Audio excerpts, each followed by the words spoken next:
Yo, this is Terrance Gaines, aka Brother Tech, And this is Nica Montford, aka Tech Savvy Diva.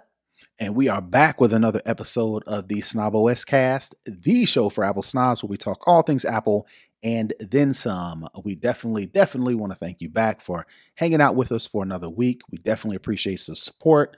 We definitely appreciate the support of our supporters. We just finished our live show where the supporters get the show a little bit early and they get some exclusive content that you will not hear on this show. We talked about Nica's Cowboys. We talked about Oh, some problems at HBCUs. So we are a tech show, but we do take some time to talk about things that are on our minds. And that's what we talk about in our live show, specifically for Patreon supporters. If you want to be a Patreon supporter, please go to patreon.com/snobOScast. Show us a little love so you can become a snobist. That's what we affectionately call our Patreon supporters, so you can get that content as well. So, like I mentioned, this is our regular show. This is episode 202, and we're going to jump right into it. We're going to start with the lowdown where we talk all things Apple. So, I think the big news that came out this week was OS updates. We had a bunch of updates, specifically iOS, iPadOS 16.3, macOS Ventura 13.2, watchOS 9.3, and tvOS 16.3. So I kind of wanted to go through and kind of highlight some of the main features and benefits that came out with all those. The one I like the most, and I actually put it up on the screen, is with iOS 16.3.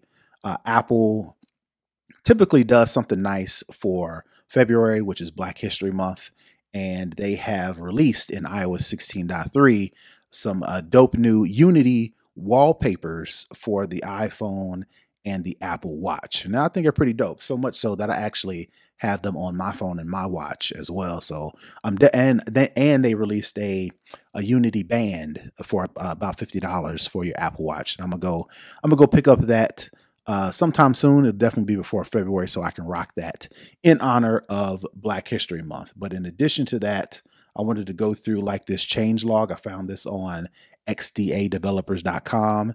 And basically, it's kind of like a change log of all the things that Apple announced in iOS 16.3. And I just want to go over some of the main things. Like I mentioned, the Unity wallpaper. One of the things that I don't know if a lot of people are going to do, but Apple, of course, they are big on security, and they have announced security keys for Apple ID. And basically, what that lets users do is strengthen the security of their accounts by requiring a physical security key in the form of a USB fob as part of the two-factor authentication sign-in process for new devices. So if you have your existing devices, you may not need the security key, but if you buy a new phone, if you log into your Apple ID on a new browser, you get a new computer, whatever the case may be, you will need if you set up the security keys. You don't have to do it, but if you set up this security key function, you will need a actual thumb drive with the security keys on the thumb drive that you'll have to insert into your computer to authenticate your Apple ID. So that's just another layer of security that Apple, again, like I mentioned, has always been big on security. Another big thing was a lot of people were having an issue with horizontal lines on their iPhone 14 Pro Max, to where if they lock the screen or they shut down and restart, you would see some horizontal lines. I don't know if they were hmm. permanent. I don't know if they just flashed. I haven't had that experience with my iPhone 14 Pro Max, but people were experiencing lines like to where it looked like you need the screen replaced. But in iOS 16.3, they fixed that. Let's see, they resolved an issue where if you had the Freeform app on your iPhone, um, you were having some issues with that. Specifically, your finger may not appear on the shared boards. I haven't used Freeform yet. I don't see myself using it. But if you were looking for that and you experienced those issues, iOS 16.3 fixed that. There was some specifically support for HomePod, the new HomePod second generation. There's a new interface to be able to pass music off from your phone to the HomePod. They fixed that, and they've added some um, interface for the HomePod. So the iPhone and the iPad got an update for that. The only other thing I can see in here that was important was the emergency SOS. Calls now require holding the side button with the up or down volume button and then releasing in order to prevent inadvertent emergency calls. So I guess some people were experiencing um, times where they were accidentally doing emergency SOS. So with this Mm, update, um, Apple makes it a little bit harder to actually invoke the emergency SOS calls. So those are the main features for iOS 16 and iPad OS 16. It's the same thing. So for yeah. iPad OS and iOS 16.3, those are the main features. Was there any features that stuck out to you with the iOS 16.3 updates? Not really. I think I'm not sure if it's covered in here. I don't think so.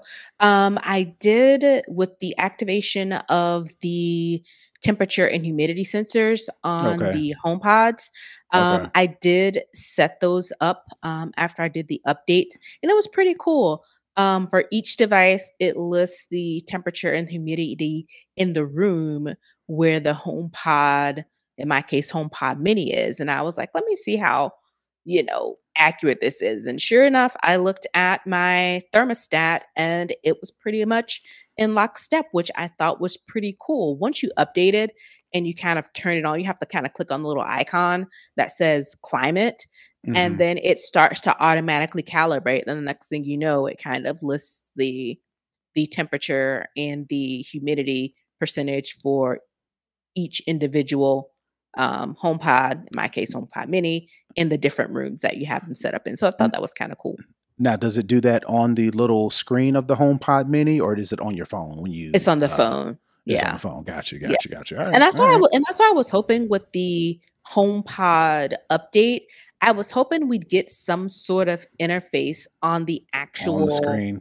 on the screen itself. Hmm. Maybe that's something Hmm. that's coming down the pipeline, but I know they kind of want to keep everything in the home app, which I get, but there are sometimes, especially as far as temperature, if you're wondering what the temperature is, your thermostat is, somewhere else in the room, to be able to look over at the HomePod to see maybe the time, maybe Hmm. see what's playing, Right. those type of things would be kind of cool for the HomePod, especially since it got a refresh. I would have thought they would have put a little bit more into, the The design, interface. since Yeah. yeah, since they shut it down, they brought it back, and I'm thinking if you're bringing something back, you're giving us a little more visual razzle dazzle. They gave us some razzle Hmm. dazzle in the guts of it, but I was expecting a little more razzle dazzle on the actual device itself. So Okay. All right. All right. I definitely have to check it out because I do have a HomePod Mini, but I haven't gotten around to doing that. I will get into it a little bit later, but I I cleared all my tech out to get ready for a regular this new HomePod. So we'll talk about that a little bit later. But I'm gonna continue with some of these okay. updates from macOS Ventura 13.2. Really, nothing changed outside of what I mentioned before. It introduces the security keys for your Apple ID, fixes a freeform issue that I mentioned with macOS Ventura. It fixes an issue where VoiceOver may stop offering audio feedback while you are typing.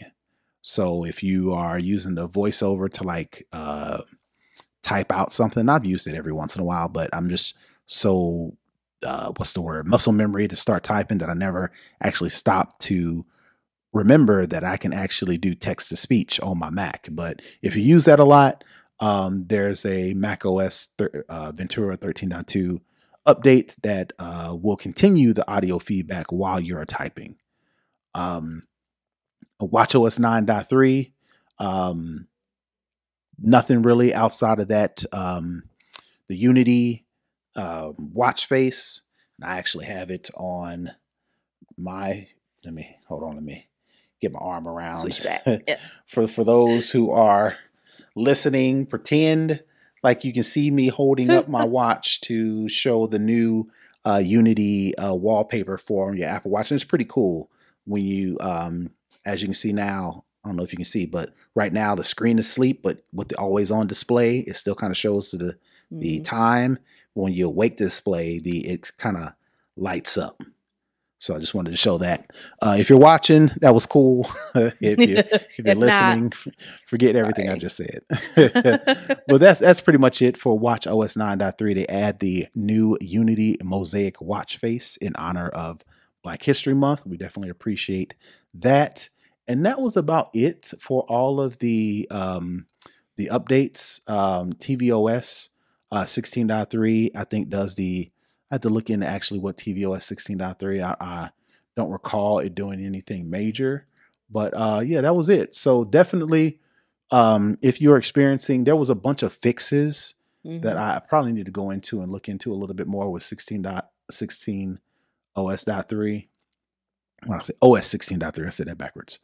Um, yeah, there was really nothing for tvOS 16.3. So the main focus was iOS, iPadOS 16.3, macOS Ventura as it relates to those Apple security keys. Is that something that you are concerned enough about with your Apple ID to consider doing that? That seems kind of like a hassle. In addition Yeah. to, and I just asked you, but I'm gonna give you my impression. It seems like it's a lot for your Apple ID especially when they already have two-factor authentication. They do the I think with certain websites you can do passwordless with Apple. They've got your backup. I think you can create backup keys that are not physical that you can actually use. Mhm. There was a couple other security features that lock down your Apple ID, and for them to then also come out with the physical keys, while IT heads, serious IT heads, may find that interesting. I don't know if that's what a lot of people will do, because if you lose those security keys and you can't find them and you don't have a backup, and you somehow lose access to your Apple ID, like you forget the password Mm. to get back into those things, you don't have those security keys, it's a wrap. Yeah. So, again, Nobody all can that to save you say, from that. nobody can save you. So all that to say is, do you think this will be adopted widely, or is this like Apple's big on security, so we offer it, whether you use it or not, we don't care, but we can't say we didn't offer it. I think it's fairly niche. I would be interested to see the use case study that brought forth this particular thing, because I know at one of my other companies we had the RSA keys, but it just Mm-hmm. had like little numbers on it, and you had to like make Mm-hmm. sure those are Mm-hmm. synced. But this is like Right. a physical key you have to insert Yes. into the machine, and I Mm-hmm. don't think that, to me, that level of security is needed for a personal machine unless you got some like pretty hardcore stuff on there that you don't want people to see. So I'm very interested to see like who asked for this. Like, Well, I'm gonna look into it a little bit more, because I don't understand how, for instance, maybe the iPad you could do it with a USB-C port. But with an iPhone, specifically in iOS 16.3, it announces the addition of security keys. Well, how am I going to stick something into my iPhone with a physical key to confirm? So I have to look in to see how security keys work more specifically, um, especially with the because port for the iPhone, like I don't you need a dongle for the key, or it's right. just a lot. So let me. So I went to Apple's website and I actually show it on the screen here. So maybe if I can make it bigger so you can see. Let's see. No. All right. Well, anyway, if you're watching, what's required for security keys for Apple ID? At least two FIDO certified security keys that work with the Apple devices that you use on a regular basis. iOS 16.3, iPadOS 16.3, macOS Ventura 13.2, or later on all devices you're signed in where you said that.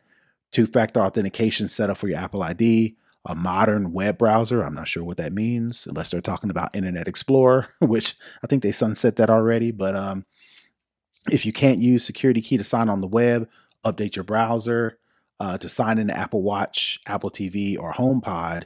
After you set up security keys, you need an iPhone or iPad with software version that supports security keys. So I'm still, how do you use it is your phone your key? Maybe that's it.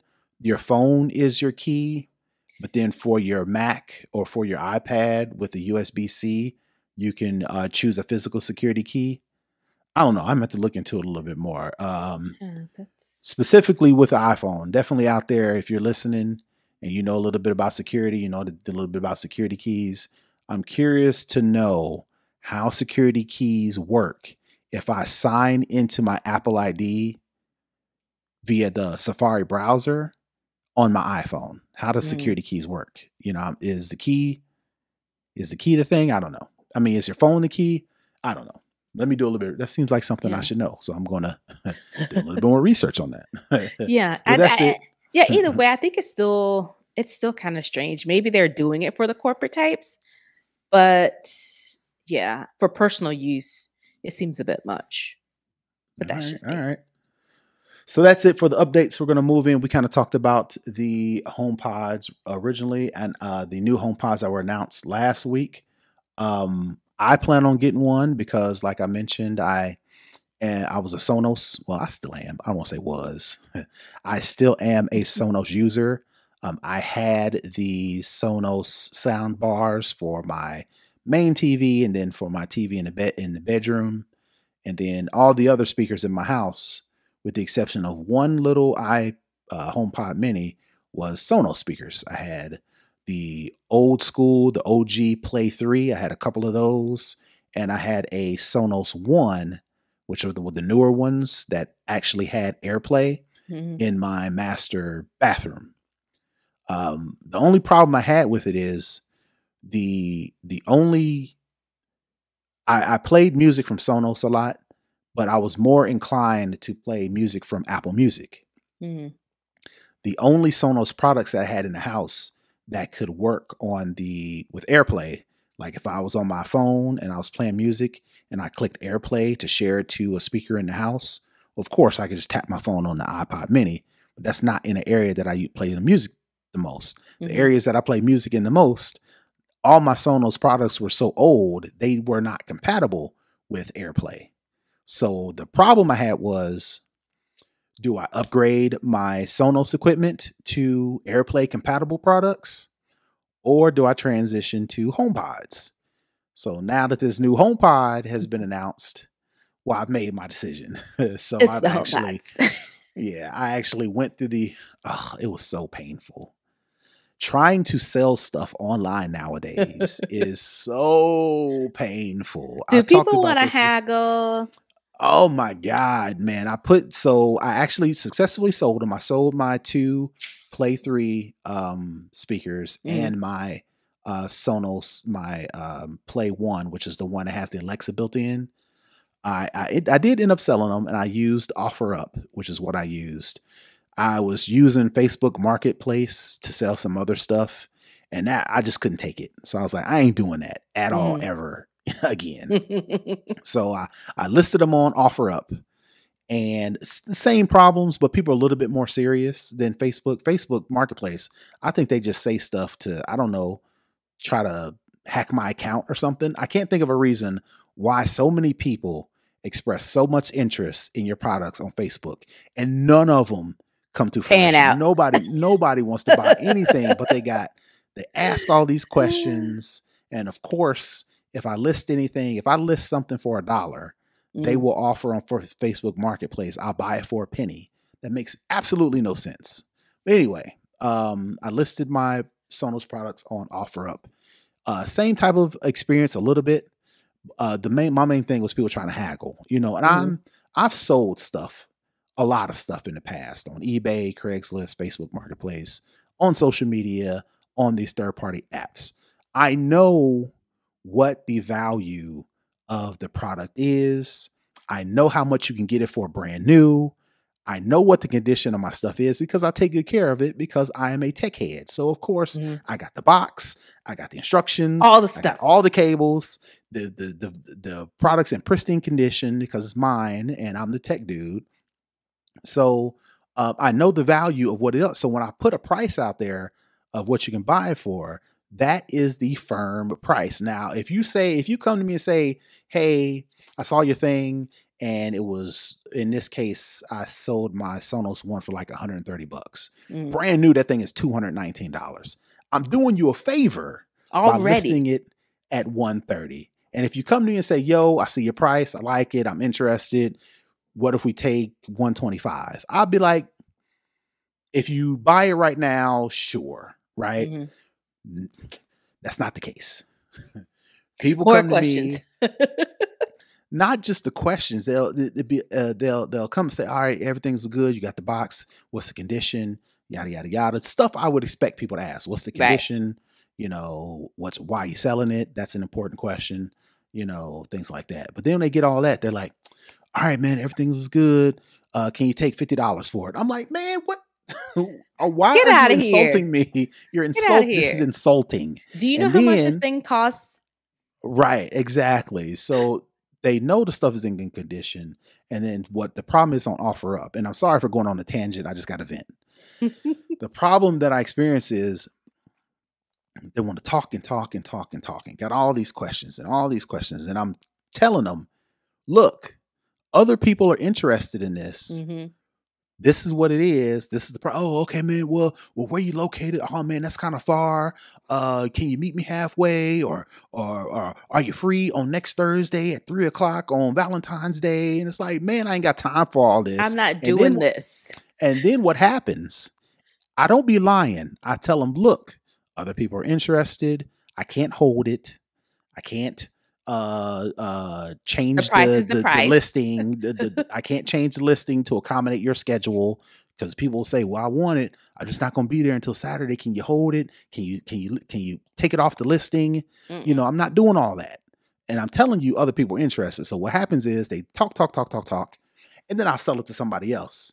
And then I'll be like, on the first person I'm talking to, it's like, look, I sold it. Sold. And they're like, oh man, we was talking. I thought, blah, blah, blah. I'm like, I told you other people was interested. You doing all this And talking money talks. and money talks. So that was my experience trying to all the way around the world, trying to sell my Sonos audio equipment to replace it with a HomePod. And the Hmm. reason why I brought all that up was because it seems like people are starting to, well, not people, tech journalists are people too, but you know what I mean. Tech journalists are starting to get a hold or actually listen to the sound experience of this new HomePod, Hmm. and it seems like people like it. This Lance Ulanoff and Inside Baseball. I used to work with this dude Oh. when he was the lead. I don't want to say maybe he was the editor in chief of PC Magazine, and I wrote some app stuff a long time ago with him. So he's moved on to Tech Radar, and he got a chance to listen to the new HomePods during a listening session by Apple members of the media and shared his experience. So of course, you got to understand, like we mentioned last week, when Apple presents something, they curate the experience to Hmm. get you exactly what you need to know and exactly what they want you, the experience that they want you to have. So they invited this Lance Ulanoff, to their shared experience, and according to him, uh, uh, the the new HomePod handles the separation of vocals, instruments, and tracks with quote unquote excellent precision. We're listening to songs like Everybody by Ingrid Michaelson. No idea who that is. No idea what that song is, but I'm going to assume that is a decent enough track to get a listening experience. And then he also mentions the spatial awareness, and I'll just do this last quote. One of the interesting things about the new HomePod 2 is its spatial awareness. As I listen to music from a single and then a stereo pair of HomePod 2 devices, I noticed how the sounds often didn't seem to be coming directly from the HomePods. Some of them were coming from the left, others coming from the right, and some, usually but not always, vocals from dead center. Most interesting sounds, though, were ones that almost seemed to be washed over me, kind of like go over his head or bouncing Mm. off the back wall, and rising and lowering. I'm guessing here, bouncing off the walls to the ceiling to my ears. He ultimately called the stereo version impressive, adding in certain songs felt as if it was coming from yada yada yada. So all that to say, even though the home pods are a little bit less expensive, they're, well, let me say a little, not as expensive as the original home As pod. his predecessor. They have less tweeters That's one of the things I heard or read about, that the original HomePod had like 6 tweeters, Mhm. but this one only has 4 or something like that. I could be totally wrong, but I know they was consolidated It some of looks the. like either 3 or 4 from the picture Yeah, in the they article. yeah, they consolidated the tweeters. So basically they have a better experience in a tighter package for less expensive. So that's all I wanted to post about that. And I'm sorry I went about my tirade, but Get it going off your through chest, all bro. going through all that, I am ready to, upgrade my listening experience to the new HomePods, especially now that since they put out that they sound pretty good. So I guess my question to you is, do you see room for this? Or are you good with the minis that you already have? The minis work.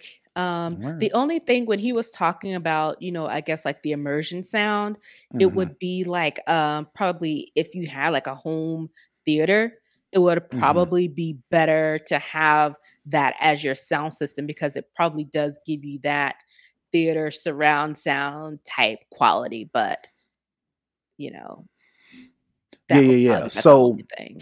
so what Apple is trying to do, which I don't think I will do, but I'm still keeping, like I mentioned, I'm selling all my Sonos equipment, but I'm actually keeping the sound bars Mhm. because I have those situated in a way that they still work for me. So I'm going to keep the sound bars. And again, like I mentioned at the beginning of the year, what I'm hoping Apple will do is announce a sound bar An to actual sound compete bar. compete with Sonos, because they kind of like the Sonos and Bose are kind of like the leaders when it comes to the sound bars that Mhm. give you that home theater experience in just one speaker, right? So the Sonos speakers, when you buy the sound bar, they have you turn on the app and they have you walk around your house or your room and wave your phone with the microphone. So what Sonos then does is it measures the distances in the room, and they kind of use that to kind of calculate the sound experience that you should have for that room.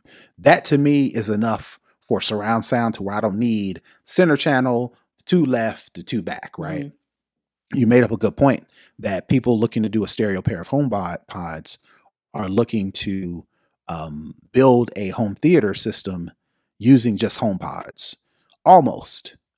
What I think Apple is trying to do is they want people to buy 2 home pods, set it up as a stereo pair, and put it to the left and right of your main TV Mhm. so you can get rid of your sound bar and use 2 home pods as a Instead of a sound sound bar. bar. And then you use those 2 speakers instead of your sound bar to create that surround sound experience, to where, like the Lance mentioned in the article, to where you sound like the speakers come from the left, from the right, from the front, and from the back. You just do that with 2 speakers, the home pods, instead of 1 sound bar, which I'll admit, at I think the new home pods are, let me look it up, $299. 2.99, yeah. Yeah, 2 of them, $300, $600 plus tax. That is cheaper than a Sonos soundbar, if Really? not the same price. Look, these Sonos products is not cheap Jesus. at For a all. sound bar? When I see, like, the sound Yeah. bars on, like, a couple of my deal sites, they're like $49, Yeah, $75. we don't mess with those around here. So Sona, I'm on their website right now. They have so I take it back. I take that back. I am mistaken. So I'll put it on the, for those who are listening, just pretend like you can see my screen. And I went to Sonos's website and I have the least inexpensive Sonos soundbar, which is $279. If I go back, let me see. They have 2 of them, and I have one of the newer ones. I have The Arc. this Arc is $899. Jesus, Mary and Joseph. And I take that back. I don't even have this one. Again, Sonos is changing their speakers up so fast. The two um sound bars that I have, they don't even Mhm. sell these anymore. So again, they are updating their speakers and things so fast that I can't even keep up. And then you add that to the fact that they're so expensive. I would rather just get a HomePod or 2. I Mhm. may actually consider that in place of the sound bars I have. But again, I don't want to sell them because I got to go through all that rigmarole Yeah. that I talked about at the top of the segment. Yeah. And I don't want to do that. So I am done selling stuff because they're going to drive me Maybe. crazy. Yeah, maybe when you try it out, if it gives you a better sound than your Sonos soundbar, I don't know. You might have to go through the offer up hassle again. Yeah. I don't If know. the quality's that good. I don't know what I'm doing. I don't know what I'm gonna do. But anyway, all that to say, sounds like the HomePods are hitting the mark with the sound quality and at a cheaper price. I'm definitely gonna pick up one, and we'll see what I go do from there. So the last thing I had in the lowdown, which I thought was interesting, which I'm surprised that people even have. But you know what? Everybody ain't a tech head like me. Everybody ain't an Apple guy like me who's going to get the brand new latest and The greatest. greatest. But I thought it was surprising that people still have the iPhone 5S. So much so that Apple has actually released a update for the iPhone 5S. Mhm. Apple releases iOS 12.5.7 for the iPhone 5S. And basically, the software update for iPhone 5S fixes some security issues on the handset. The update is also available for the iPhone 6, 6 Plus, the original iPad Air, iPad Mini 2, iPad Mini 3, and the iPod Touch. Um, all these software updates for older models for the iPhone and iPad fix a range of security issues on the software, yada, yada, yada. So basically, the gist of it is, there are some people who still have the iPhone 5S. There are still some people who have the iPad, the iPad Air, the iPad Mini 2, and then an iPod Touch. So they don't want people to get their stuff jacked. So Apple put out some security updates. But I just thought that was interesting because, Yeah, it must be quite a few out there in the wild if they're taking enough. the time Mhm. to do this type of update. That is interesting. Okay, yeah, yeah. So I just want to put that out there. If you do have one of those products, some older products, you might want to dig them out the drawer or take them from your kids. I have a son. He has an iPad Mini 5, so I actually updated his recently. Mhm. So I don't necessarily have the issue. But if you do have some kids, some grandkids, or you got a extra phone laying around, you might want to dig it out the drawer and do that update.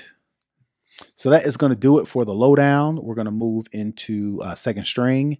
Your boy, Yo, Elon boy. Musk, came in and is cleaning house. And Came his in like a recent, wrecking ball. exactly, his recent slash is he actually, which is pretty big. Twitter, and I won't say Twitter officially kills off all third-party client apps. So you think of your, excuse me. So if you think of your Tweetbot, if you think of your Tweet deck. Twitterific, Yeah. your TweetDeck, which I think Twitter bought TweetDeck, I think. So maybe TweetDeck is the only one working, but you think of your Twitterific, like you say, Tweetbot, some of them OG Twitter clients that have been around as about as long as Twitter. It officially Twitter is enforcing its long-standing API rules that may result in some apps not working. That's kind of a understatement when you consider this is Twitterific's post. I'm reading it on where's the Apple Insider. Says today marks the end of an era. Sadly, we've been forced to pull Twitterific from both the iOS and Mac app stores. Twitter's unexplained revocation of our API access has left the app with no path forward. Please read our blog for more information. So that is pretty gangsta to where Yeah, because Twitter that has whole company decided. has to shut down. I mean, shut down, which I am surprised that Apple has decided after all these years to kind of like look the other way while competitors create a product that is in direct competition of their own product. Twitter has looked the other way and let them do it forever, forever, forever. And for whatever reason, under Elon Musk's reign, they have I now know the decided reason. to they have now decided to update their standards to actually adhere to their quote unquote um, um, their rules, or their long standing API rules. So I think it's interesting. You said you had some insight as to why now Twitter decided to do this.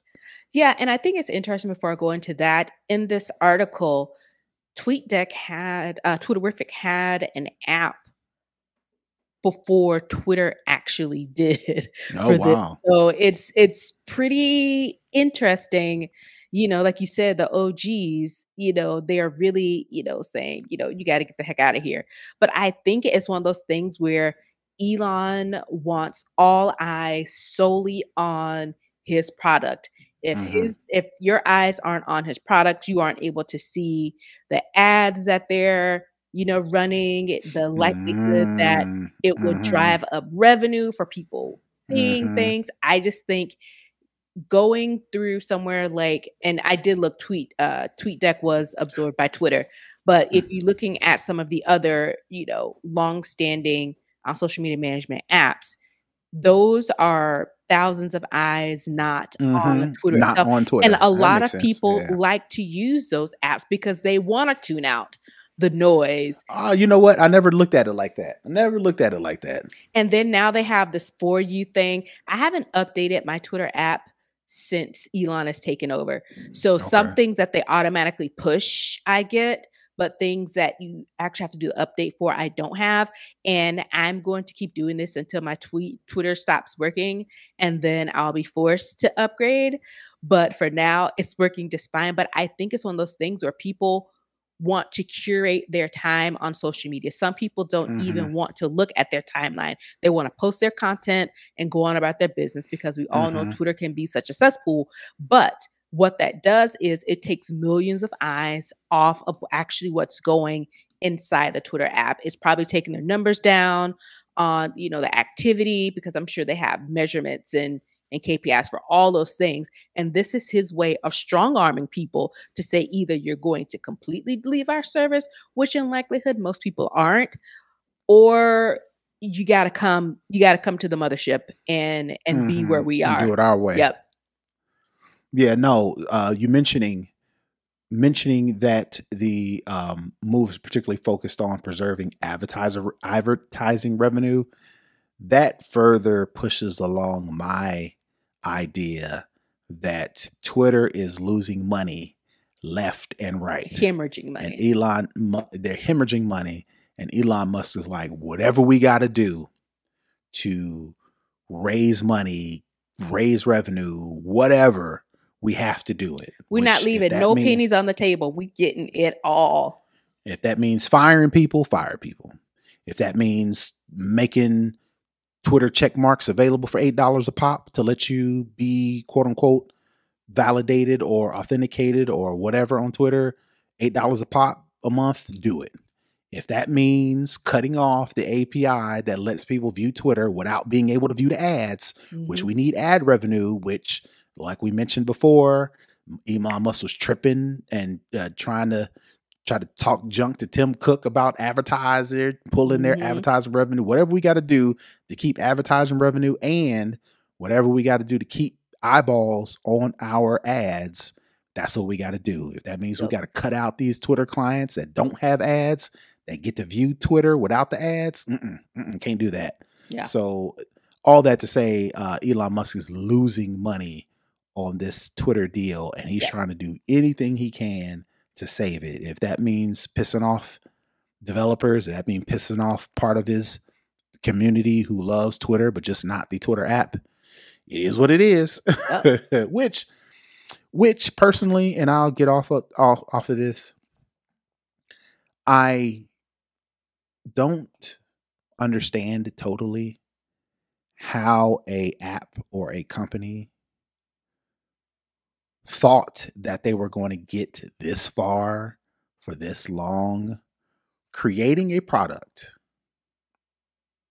using all of the information from a competing product that goes in direct competition with the original product. And I messed that up. But Twitter is a community of user generated content that goes on Twitter, goes on their property. People thought it was a great idea. And at the time it was, because you mentioned, Tweetbot or Twitterrific. One of them was an app before Twitter itself was an app.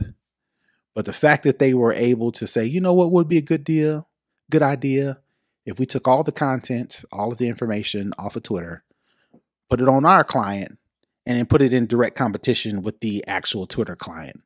Great idea. I'm surprised they didn't say, hey, we have to figure out what's going to be our strategy if Twitter finally decides to uphold their API rules that are actually there. It's not that it was legit and then Elon Musk came and said, hey, we ain't doing this no more. Basically, he came in and said, hey, this rule here, we're going to uphold that, and I find it surprising that the Twitterrifics and the Tweetbots, while devastating it was to their company and their whatever the case may be, I'm surprised they didn't say, hey, at any moment, any point in time, he could drop this axe and we're done for. Let's figure out a way to prepare ourselves for that. And the fact that sounds like they didn't, I'm like, I got sympathy, but it's like, come on, man, this is business. I would assume that they would make better business decisions than that. Yeah, it could be twofold, where the getting was good for all this time and they didn't think that it would become an issue because it never had, and Twitter didn't have known money issues, or they could have had some sort of, wink, wink, nudge, nudge kind of relationship or some sort of understanding, backdoor, with the leadership. And since, Elon has come in, that's completely wrecked it. But my thought would have been, even though Elon has only had the company for since October, I think. Yeah, late last year. Since the changeover happened, or even when the chatter started, because the chatter started, that Twitter was shopping a buyer, that they would have said, whoa, let's maybe start thinking about this, because if it was in place, I don't know, I made that up. It could be, if they had some sort of, unwritten agreement or unwritten rule or some sort of understanding, that they would have said, okay, what do we do next? Because in the age of, we talked about it last week, I think we talked about it the week before, all of the tech layoffs that we're seeing, now you have whole new web developers, app developers, mobile developers, who are now going to be out of a job. That's going to flood an already oversaturated, need job for market. Resources, because there are a lot of people now who are, out of work because of downsizing or whatever they're calling it. So yeah, I see it on both sides. I think they probably had some sort of understanding, but at the same time, now you're just, SOL, because, they're enforcing their rules, and it's not something that you didn't know. It was just something that was never really an issue. So, I don't know. It's messed up. Like I said, I'm not discrediting the dick move by Elon Musk, but at the same time, it's like, yo, what was y'all waiting on? What would y'all think eventually was going to happen? Whether it be Elon Musk or whomever, eventually somebody's going to be like, hey, this thing, we're going to enforce this, we haven't before, but now we are. Yeah. I mean, companies do it all the time. And to be completely blindsided by this as one of these apps, I think it's like, come on, man, what was y'all doing? What was y'all waiting on? All right. So I went too long on my rants, so I'm gonna skip this AI one. I'll move on to this Instagram one. So it seems as if the head of Instagram has finally admitted what we all already knew and understood, that Instagram is in fact focusing way too much on videos. So this guy, in a story posted by Mosseri, who is that? Adam Mosseri. Am I saying that right? Mosseri? I'm saying Mosseri. Adam Mosseri has now admitted to the platform has been pushed that the platform has been pushing quote unquote too many videos on its users. He says, but he says photos are always going to be important. So I'm just going to read this quote. Photos are always going to be an important part of what we do, and there are always going to be people who love and are interested in finding photos on Instagram and elsewhere. And I want to make sure that we're very clear about that. But at the same time, they're not going to change their focus on videos. Then, of course, TikTok is taking over the app social media world. And of course, they are the new target as far as, what social media platforms want to do as far as engagement, as far as all the other metrics that they use to, decide whether viable and profitable or not. So, of course, Instagram is reverse design changes, and the Instagram CEO, for whatever reason, I guess almost like those, well, for what it's worth, admitted. Yeah, like what's the point of this? One, we already knew this, and two, you're not going to fix it. So who cares at this point? This is not going to help me. Maybe it's reminiscent of that dude on LinkedIn. Who was that guy who had to lay off those people? And then he posted a video of himself crying that he fired all the people. I don't know what company that was. I don't remember what I don't know. I'm not sure what it was, but maybe this is the new trend to where CEOs and owners and founders feel like, same thing with Twitter when Elon Musk bought Twitter and then started on this tirade. Jack Dorsey came on and was complaining or had a come to Jesus moment about, we let too many things do what they were doing, and we really didn't check things, and we hired too many people. My bad, y'all. But y'all still are let go. Right. Maybe that's the trend, transparency, I guess, for these owners and these founders and these CEOs. Maybe that is supposed to curry some sort of favor with the customers or whatever the case may be, because we've seen a lot of that. That just pisses me off even more. Like, I went on Instagram because I want to see photos. I don't care about all these random videos popping up. And in order to see my feed, I have to flip over to another tab just to see the people that I'm following, because I get all of these sponsored ads or suggested videos. Like, I don't care. What bothers me, and I have to snap out of it, is, every once in a while a video will come that I engage with, right? I actually stop scrolling and actually watch it. Before you know it, I'm 3-4 videos deep. Timeline. Right. I'm 3-4 videos deep. I'm like, when did I start watching videos? I was just scrolling through my timeline. Now I'm in all these videos of people I don't follow. I don't know what's going on. So it's like I gotta back out, go back to my main timeline and scroll. And now that's messed up your algorithm. So and that's now messed you're up my gonna see algorithm. all of these videos that you just saw this one time. It is a mess. And all that to say, for this dude to come out and be like, my bad. Man, get out of here. That ain't making anything any easier. That ain't, clearing up this anything. This is not helping my life. You got that right. But again, like I mentioned at the top, they're chasing TikTok, and TikTok is nothing but videos and long form videos. And these creators have figured out how to keep you in their videos to where they'll do a story like thing of a bunch of pictures. And, it ain't a video. It's just like a slideshow.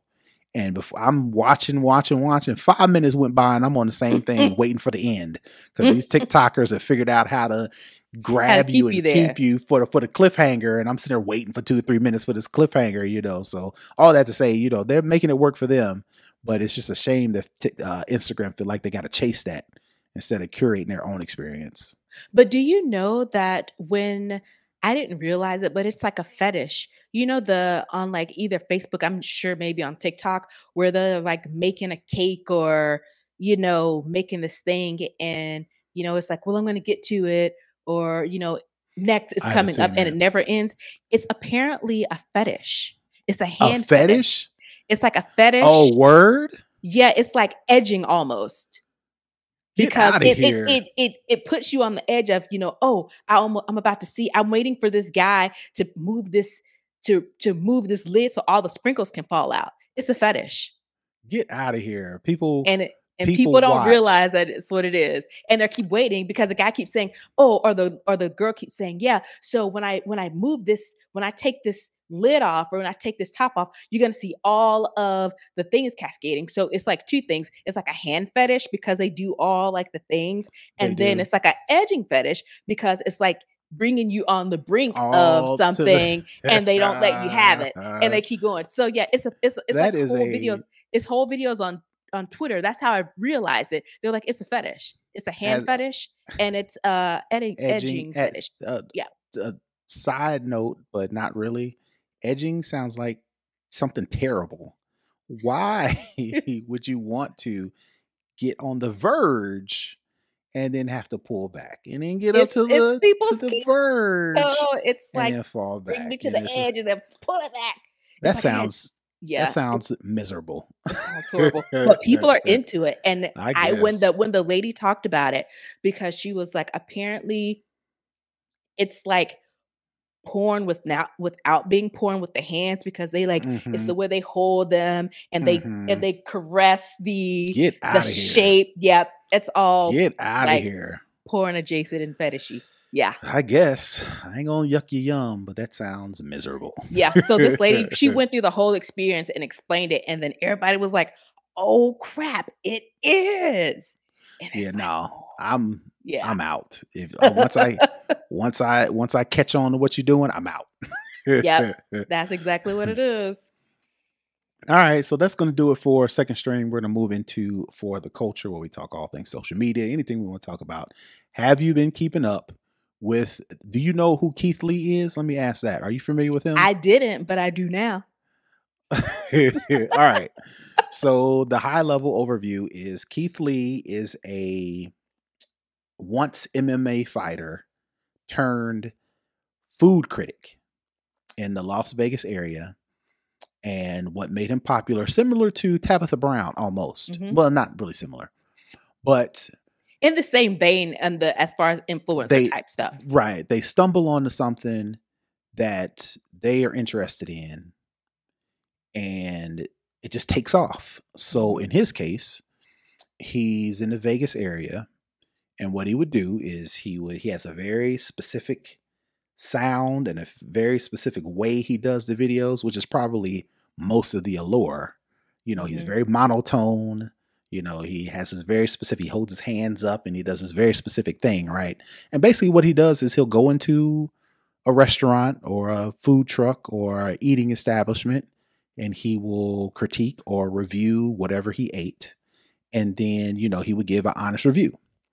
And he's blown up to the point to where anytime this dude goes into a restaurant, good, bad, otherwise, completely turns around this business, this restaurant, this food truck, whatever it is. I've seen a couple of videos to where, he'll just go and be like, yo, they know who he is because he's like millions and millions of followers now, right? Yeah. So, he's resorted to wearing costumes, on certain occasions to wear Disguises. disguises so where they don't know who he is. He'll just be on some regular, I saw a video like I was mentioning to where he was just trying to help the dude out. And he's like, look, man, here's, I want to Is it try the your food pizza out. place?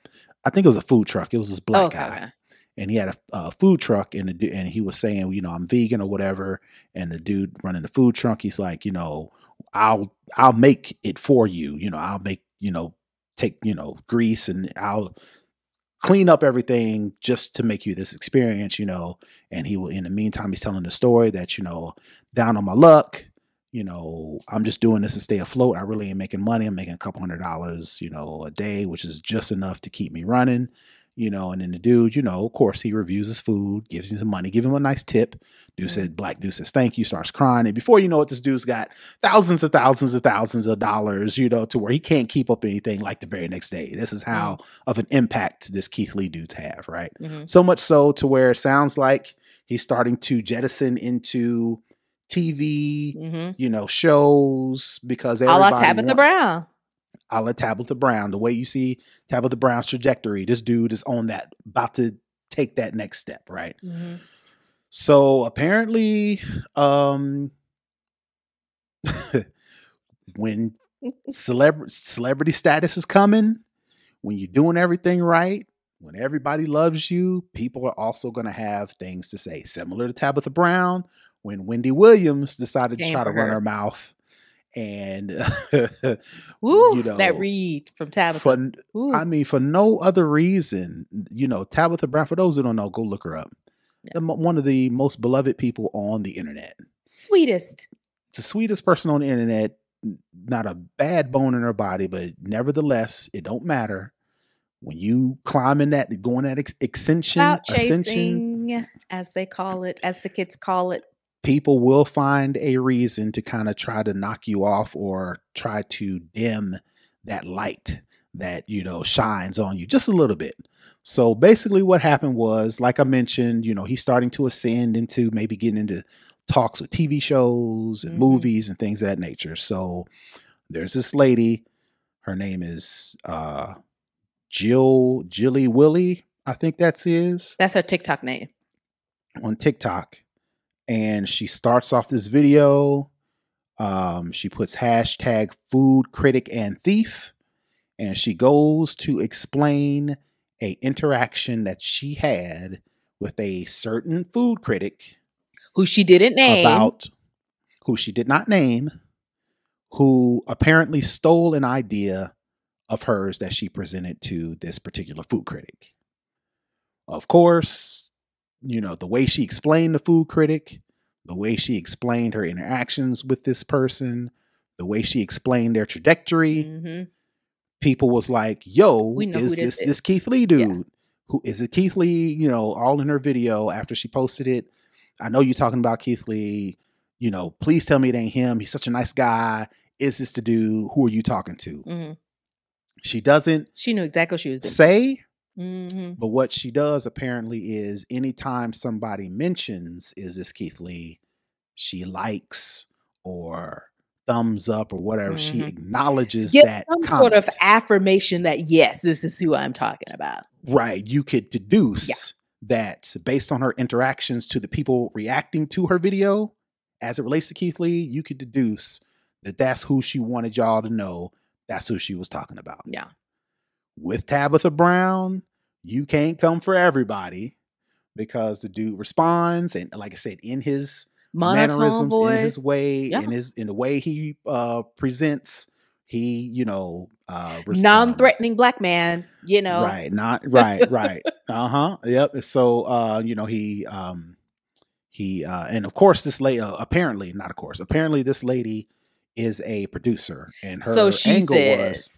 Right. Her angle is, I make money. I provide a living for myself. I'm known for creating, producing, pitching TV shows that get bought by television networks, streaming services, whatever.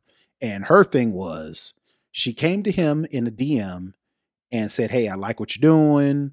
Seems like you're off to the races. Here's an idea for a pitch. The dude says, Keith Lee says, I decline. For whatever reason, I don't want to do it.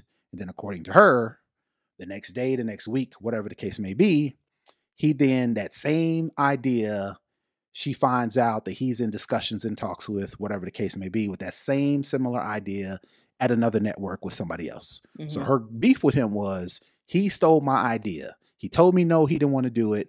Then he turns around and does it with somebody else. So that's her dimming his light. He stole my idea. So then he has to respond. Stealing from black women. And of course, the whole angle, that whole thing. And then, which in normal cases, that is the case. That is usually the case. Again, so the way dude responds, he brings out them receipts. He posts her DMs. He goes through her comments and makes He gives a timeline of how this actually happened, how it couldn't have been her. Right. Yeah. And he also make mentions of, when you are a celebrity, when you are a superstar, there's no such thing as stealing an idea. And this is my paraphrasing. Yeah. Because he gets pitched all the time with so many ideas. Repetitive ideas. the same ideas that is impossible for him to, figure out. It's almost impossible for him to, say, for instance, if he stole an idea or whatever, but he's telling her specifically based on the timeline. We talked via DM. We never really talked face to face. You presented the idea. I told you no. But at the fact that everybody has an idea, and in most cases it's the same idea, I was actually legitimately, based on the timeline, in talks with these people about the same thing already. And then you come and pitch your idea, and I tell you no, because I am doing this talk with another group. You decided to take that as I stole your idea. And basically he puts this quote, and I want to read. He says, "There's some unnamed controversy going around, and I keep getting brought up. And I had an interaction with the person that made this video, so let's talk about it. As an Emmy Award-winning producer, I would have assumed this is him talking to her, because she claims she's an Emmy Award-winning producer. What's her real As an name? Emmy Award-winning producer, I would assume you know how dangerous labels, especially false labels, can be in the industry or in life in general. For me personally, that's extremely detrimental. I don't like that. I don't play like that. I don't play with that." So then it gets, like I said, he proceeds to go through the timeline. He goes through all the tweets to where, again, like I mentioned, she only seems to interact with the people who mention his name. So he's basically saying, yo, you messing with my name out here. I'm trying to be something. I'm trying to do something. I ain't hurt a bone. I ain't hurt a soul in my life. I'm out here trying to do the right thing. And here you come trying to mess my stuff up. I don't play like that. So, of course, the internet does what the internet does with this dude with millions and millions and millions of followers, and her with her little 100 or so tens of thousands of people following her.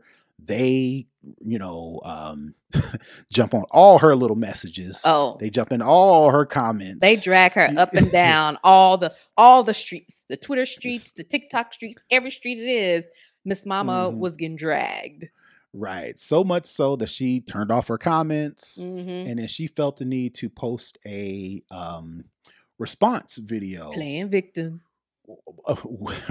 Which, again, it was one of those non-apology apologies. I love him. He's great. Yeah. That's why I reached out. I wasn't even talking about him. Had he reached out to me before and we had a conversation, I would have told him it wasn't about him. Girl. Basically what she backtracks and say, this is not an apology because I wasn't talking about him. I don't know why you, like you said, I don't know why you thought I was talking about you based on our short interaction, when in the original video, she talked it up. Like, it was like, I pitched you legit, and I did everything short of having you sign an NDA. But then when she does her response, really? We really wasn't, for the short amount of time we talked, I'm surprised you thought. Right. I wasn't even talking about you, right?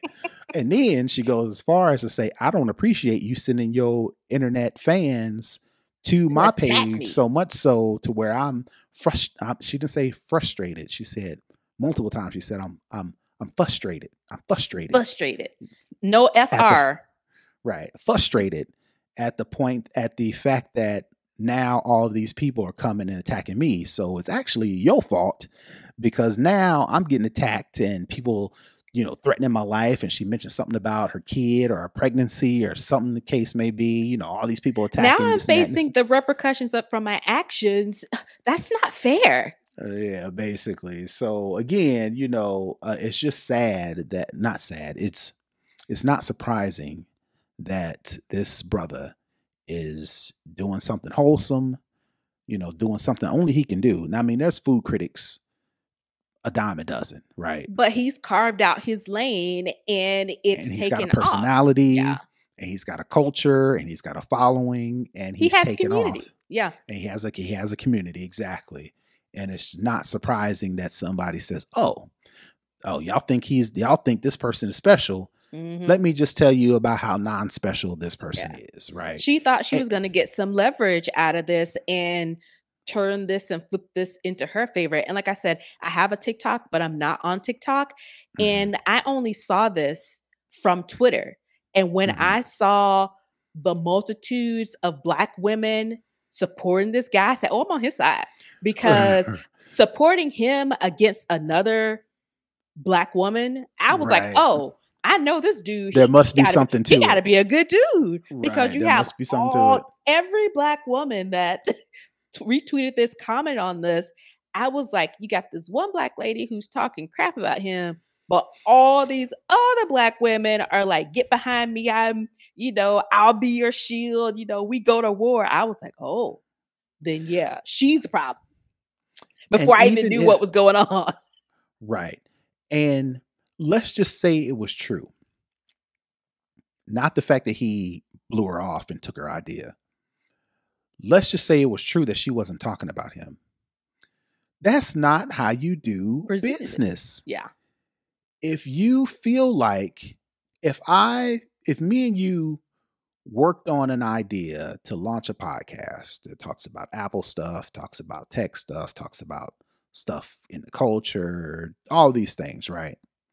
And we kind of talk about it, and we have meetings about it, and we know each other from back, whatever the case may be. And, we actually start to put the works in, or not. Maybe we just talk about it, right? Mm-hmm.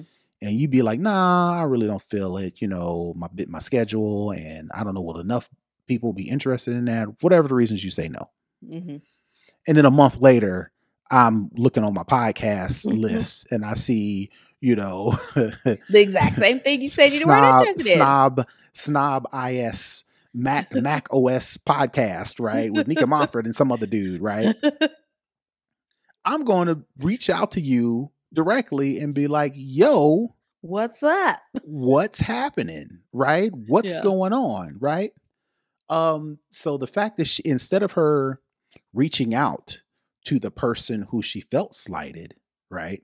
Mm-hmm. Number one, instead of doing that, because y'all was in these quote unquote talks, for you to turn to run the social media in the same fashion, we talked about this in the pre-show. Mm-hmm. Ed Reed, instead of going to Bethune-Cookman and saying, yo, we got some problems with the facilities, let's talk about it, running the social media to run your mouth on social media, talking about how everything is trash over here, and I can't believe they got these students doing like this, the same way she did. Mm-hmm. Instead of her talking to the dude, running off the social media to air her grievances, looks like you really don't care. You just trying to get on the train of trying to get a little, use this to your advantage.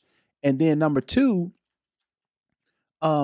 if you wasn't talking about him, when all the people in your comments said, is it Keith Lee? Is it Keith Lee? Is it Keith Lee? You right then and there should have said, I don't want to do that, brother, like that. We had a couple talks, but nothing came about it. I wish this dude success, but I'm not talking about this dude. I'm talking about somebody else. Number one, I think it's foul that if you're going to call somebody to the table, you need to call somebody to the table. Don't do it anonymously. Don't do it on some low key stuff. Talk to these the dude, insinuations. She knew exactly what she was doing. Yeah. Talk to the person directly, or don't say nothing at all. And then number two, if people misinterpret what you're saying, as in like you're talking about somebody else, you right then and there correct them. The fact that she didn't do either of those things lead me to believe that yes, she was talking about him. Yes. And then two, try to go hide and play the victim when it blew up in her face. Throw rocks and hide your hands. Mm-hmm. So and she got the business that she was not looking for. Right. If it wasn't her, much success to you, but the way you handled this leads me to believe that you were talking about him and it didn't work the way you thought it was. Yeah. And at the beginning of her video, she runs down all of these accolades and things she had. To me, that says, I don't believe you, because you're popping into somebody's DMs to pitch an idea instead of That's not how you do things, to my knowledge. Instead of going to, and if you're an Emmy winning, you get shows, on air here, there, Food Network, this place, that place. That I'm fairly certain that if you've gotten other shows on these major networks, you didn't present these types of things in DMs. You may have popped in and said, hey, I have an idea. Let's talk. Let's meet. Let's link up. I'm going to email you.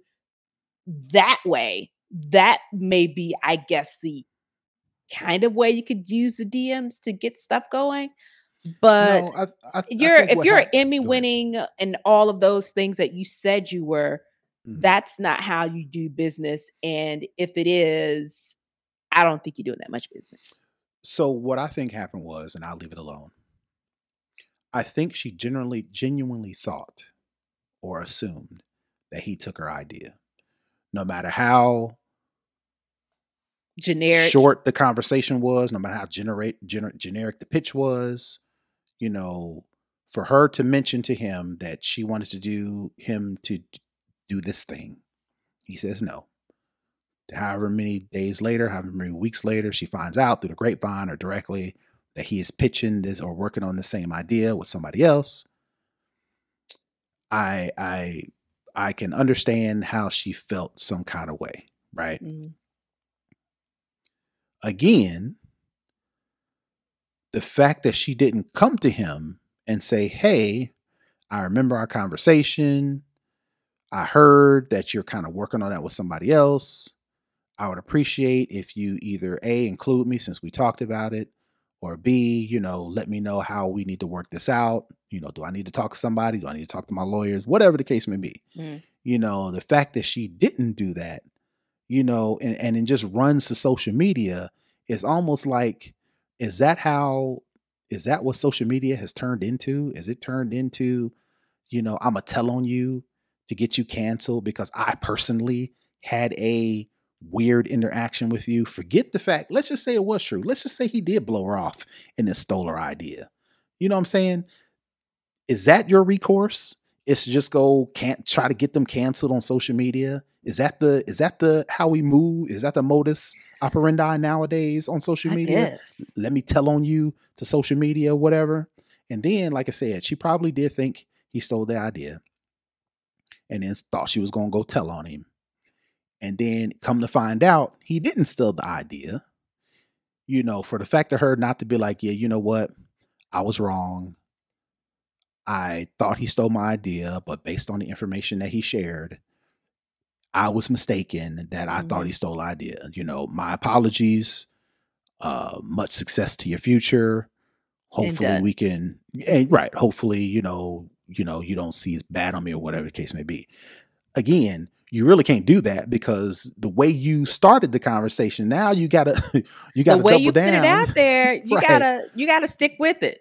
Or again, like I mentioned, go talk to the person directly. I don't understand. Have we become a society to where we can't talk to each other anymore? If I feel a grievance, if I feel slighted by you, whether it be a big company that mess me over on a purchase, if it's a small black-owned business that I feel like you didn't do me right, the first thing we do is run to Twitter. Is that what we become? Instead of talking to the people, instead of writing a letter, instead of talking to customer service, instead of squaring up with the people directly, whether to square things out or actually fight them, do it what is with the running social media? I still don't understand that. What happened to the woman to woman conversations? Hey, Barbara, there's Shirley. When did we lose that? Per my last email, what happened?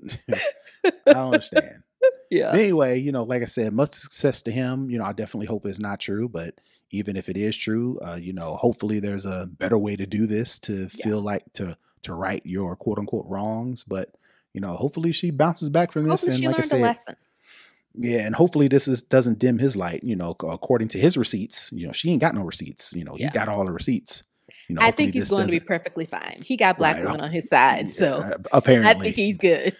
Again, you can't put nothing past nobody. You can't. For now, he's good. So I'm hoping that I'm hoping he takes off and doesn't do anything crazy that makes us then say, "Come on, man, what you doing?" But to have black women aside, they've done a deep dive already. They're not going up for nobody that don't have the stuff already. the way the Navy came after Stephen A. Smith. I don't know if y'all know that, but yeah. Anyway, stay off Bad Girl Riri. Yeah, right. All right, so that's it for the culture. Real quick, we're gonna move into the hookup. Like I mentioned earlier at the top of the year, I did some office renovating. Well, actually, workspace renovating. I actually purchased a Logitech keyboard and a Logitech mouse. And I did it because, I wanted something more ergonomic and something that I can switch between multiple devices, because throughout the day, I'm using multiple computers and I didn't want to keep switching to this keyboard and that keyboard. So I found a Logitech keyboard and a Logitech mouse that enables me to press a button, switch between multiple computers, right? Well, part of this podcast, like I mentioned to my pre-show people and exclusive people, we actually, of course, edit the show and put it up on YouTube. And I actually use Final Cut Pro to actually chop up the videos and put them on YouTube.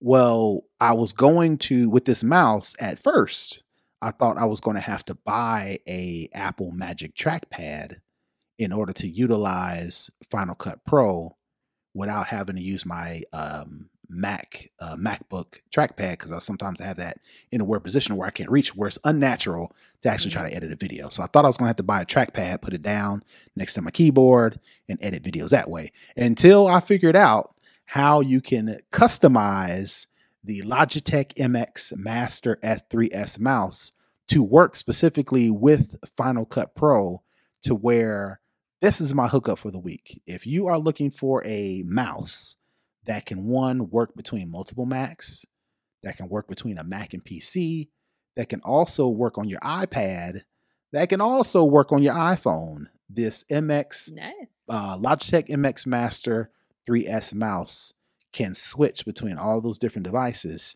And if you download the Logitech Options Plus software, you can customize the mouse to work with all the different applications, specifically with Final Cut Pro. So if you are a Mac user that's also a Final Cut user, and you are using your MacBook trackpad, or you're using your Magic Mouse, or you're using a Magic Trackpad, I would suggest you strongly look at the MX Master 3S mouse, because it has multiple buttons. I don't have it in front of me, so I can't show you. But if you go look at it, well, you know what? Let's go look at it right now. You can show the people. Let me see if I can find it right now. But the reason why I like it is because it has multiple buttons that you can program specifically to work with the, and I'll put it on the stream right now. This is what it looks like in white. This is the, no, this is actually wrong. Here it is. This is what I have. Give me a second here. This is it. This is the Logitech MX Master 3S mouse. And the reason why I like it is because, one, it's a little bit ergonomic, and it has multiple buttons. It has the left and right clicks. It has the mouse roll in the middle with the click. It has another button right here. It has a scroll wheel on the side, and it also has a button here, and you can actually customize. And I'm going through. This is the screen to where you can actually click between the different devices. And the reason why I like it is because you can actually customize it to work specifically with Final Cut. There's some specific functions. There's some specific things that I do in Final Cut Pro that aren't as ergonomic, aren't as easy to do, even on the MacBook Pro trackpad, or even the Magic Mouse or the Magic Trackpad, to where I can use this combination of the scroll wheel. I can use a combination of the two buttons beneath it. And again, if you're listening, you just have to go to Logitech website, and we'll put the link in the show notes. Yeah, we'll put the link in the show notes where you can go check it out. But it's an ergonomic keyboard from Logitech, mouse from Logitech, that lets you customize all of the buttons that work specifically, like I mentioned, with Final Cut Pro. So it doesn't matter if you're Chrome, Safari, Office products, YouTube, whatever the case may be. Per application, you can customize each one of those buttons. So that is my hookup for the week. Is roughly $100, so it ain't cheap. But like I said, this mouse, I would say, is better than the Apple Magic Mouse and the Apple Magic Trackpad, depending on what you're using. Now, if you use to zoom out and things like that, and you like to do the pinch and zoom thing, then those trackpads may have this beat. But if you're just doing regular operations through different to multiple applications, I would suggest this MX Master 3S. So definitely, like I mentioned, we'll put a link in the show notes. And so that is my hookup for the week. And that is going to do it for the show. I was going to, at the beginning, I said I was going to do a quick show, but then got to run on my mouth. So we actually ran a little bit longer. So we definitely appreciate you for listening throughout the entire show. If you want more information about the show, if you want to follow us on social media, if you want to watch us on YouTube, like I mentioned at the top, if you want to become a Patreon supporter, you can find all those things by going to snoboscast.com. Nica, tell the folks where they can find you. You can find me at Tech Savvy Diva on all the social media platforms. And you can find me at Brother Tech. That's BROTHATECH. And if you want to follow the show, you can go to a snobOS cast on all the social media platforms. Definitely go to the podcast and rate and review us. Give us a thumbs up. Show us you love us. Until next week, we are out. Bye, Peace. everybody.